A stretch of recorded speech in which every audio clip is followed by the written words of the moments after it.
Today, I'm doing a book report. Hey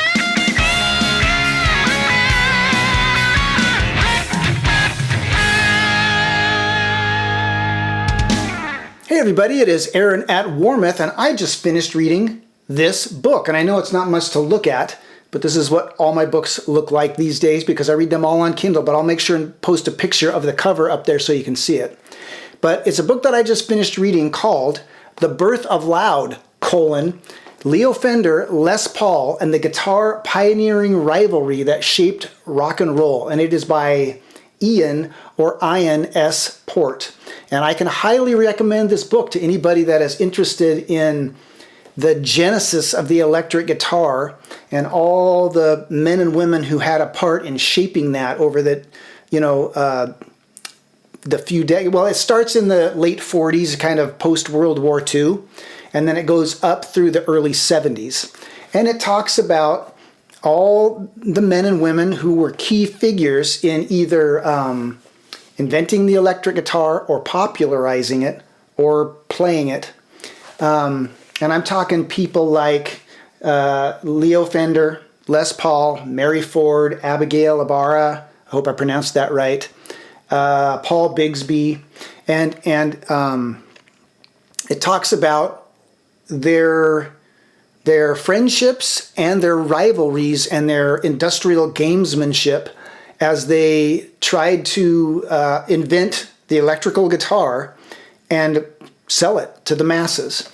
And a lot of those things I kind of already know. I would imagine a lot of those things many of you already know. But there were also a lot of details in there that I didn't know.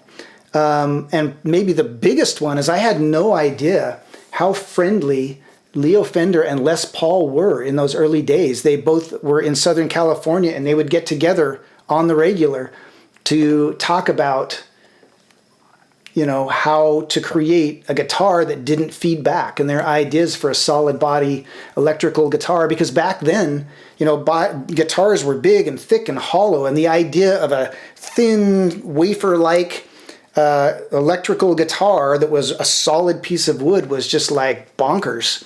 But they had ideas for that, and they would get together and talk about them all the time. And as Leo Fender's ideas kind of gelled, and he took inspiration from different places, and he put something to market, he kind of thought that Les Paul would be a shoo-in as an endorsee, and didn't turn out that way. And it also talks about a lot of the musicians of the time who were key in popularizing the guitar.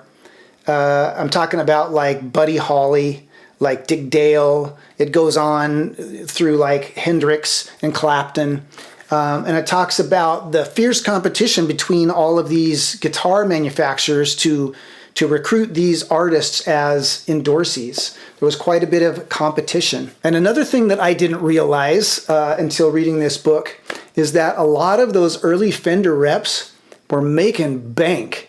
I mean, they were rolling in the Benjis. Did I just say rolling in the Benjis? Oh, that's really bad. Let's start over. And another thing that I didn't realize is that a lot of those Fender reps in those early days were rolling in the dough. They were making a lot of money, and it goes into some of the struggles that they felt in manufacturing. Like they could not keep up. The production couldn't keep up with the pace of orders, so they kind of had to artificially throttle the volume of orders coming in because they just couldn't keep up. It talks about some of the manufacturing challenges they had as far as getting wood that was suitable for building electric guitars out of. So this book really has it all. It talks about the private lives of these people. For example, it talks about the relationship arc of Les Paul and Mary Ford. And it really, so it's got it all. It's got invention and industrial gamesmanship. It has love. It has betrayal.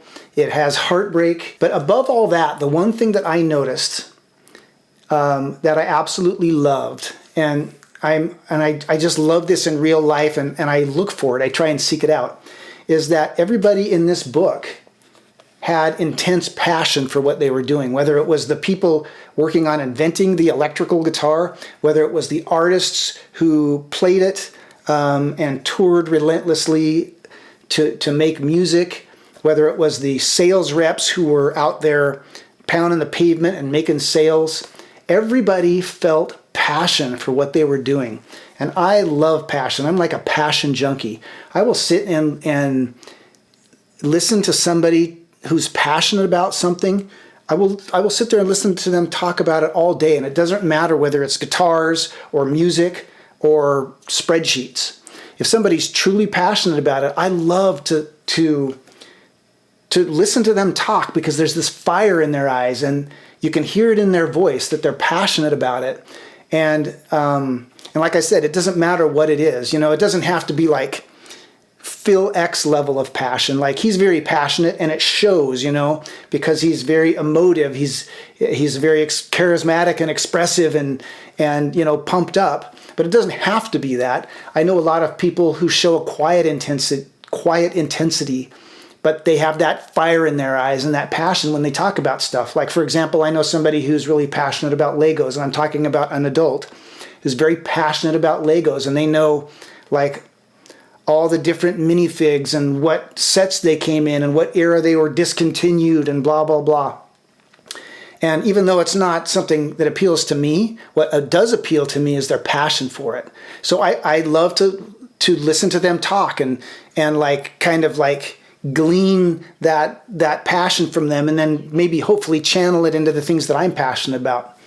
I know somebody else who's really passionate about board games, which is another thing that I don't particularly enjoy, but I do enjoy being around them and listening to him talk about his passion for games. And I'll play games with him mostly so I can, leech some of that passion from him and channel it to the things that I'm passionate about, because his passion for whatever he's passionate about fires me up to be more passionate about the things that I'm passionate about. And I think the thing that I like about passion the most is that passion begets purpose. When you are passionate about something, you are not passive. You get after it. And that's exactly the way all the players in the early days of electric guitar were. Whether it was the Leo Fender or Les Paul or Paul Bigsby, the people who were trying to build the thing or invent the thing from nothing, they were passionate about it. All those salesmen were passionate about it. All the artists were passionate about it, and they did stuff. They did the hard stuff, because that's what separates pros from amateurs, right? Because an amateur, a hobbyist, they do something when it's fun. They do something because it's fun. But a pro does it when it's hard. And I mean, I definitely can testify to that. I love to perform music, but being in a band is often very, very hard. Like, I've done load-ins and load-outs. I've done load-outs at 2 in the morning in the freezing cold through 2 feet of snow. I remember once we played a Butte, Montana, I think it was. It was either Butte or Billings, Montana. And we had to load up, we had to load our Ampeg fridge up this rickety fire escape on the back of the building. It was brutal and dangerous and very likely stupid, but like, we were into it. We were passionate about it, and passion is what motivates you to do those hard things. I think when you read some of the brutal schedule that Les Paul had to keep in order to accomplish his goals, or some of the setbacks that Leo Fender faced, the reason they did those even when they were hard is because they felt that burning passion for what they were doing. So just like talking with somebody who's passionate and taking some of that for myself, that's how I felt reading this book. I looked at their passion and I was like, man, if they can do that, if they can face that hard thing, then I can do the hard things that I'm passionate about to get where I want to go. And so I guess maybe that's why I felt so strongly about recommending this book. I'm hoping that you'll have an interest in it and read it, and maybe you'll take some of that passion to go do the things, to get after the things that you're passionate about, whether that's practicing more, or being in, joining a band for the first time, or whatever. So anyway, that's my book report. I hope you liked it. And And if you like this kind of content, make sure and say so in the comments, or like and subscribe, so that we know that this kind of content is appreciated. And also, I hope you'll think of us the next time you need replacement parts, whether it's our licensed Fender replacement necks, or all the other replacement necks we offer, or all the other replacement bodies we offer. We have original designs, we have hardware, we have tools, we have pickups, we have merch. It's all available on the Warmoth site, so go there if you're interested. If you still have questions, make sure and give our customer service reps a call. And until next time, keep on picking.